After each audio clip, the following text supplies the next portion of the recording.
আমি নামাজ পড়তে নাও পারি, কিন্তু আমার ঈমান ঠিক আছে। তুমি দাঁড়িয়ে থাকতে পারছো না, বসে পড়ো। বসতেও পারছো না, শুয়ে পড়ো। একদিন এক ওস্তাদ তার ছাত্রকে জিজ্ঞেস করলেন, বলো তো কারা নামাজ পড়ে না?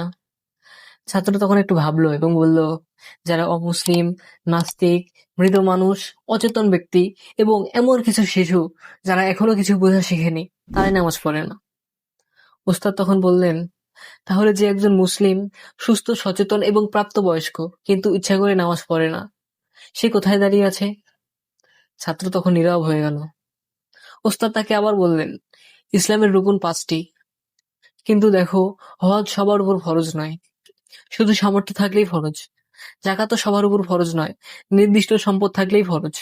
রোজার ক্ষেত্রে অসুস্থতা বা সফরের মতো বৈধ ওজর আছে, কিন্তু নামাজ?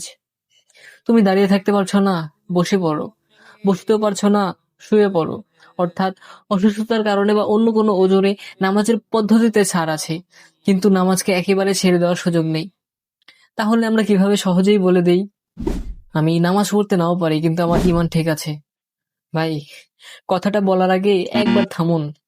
যে রব আপনাকে জীবন দিয়েছেন, সুস্থতা দিয়েছেন, আপনার রিজিকের ব্যবস্থা দিয়েছেন, তিনি দিনে মাত্র 5 বার আপনাকে তার সামনে দাঁড়াতে ডাকছেন।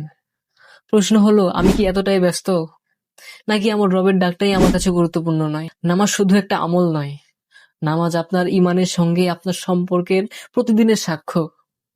তাই আজই সিদ্ধান্ত নিন, যতদিন বেঁচে আছি নামাজ ছাড়বো না। আল্লাহ আমাদের 5 ওয়াক্ত নামাজ কায়েম করার তৌফিক দান করুক। আমিন।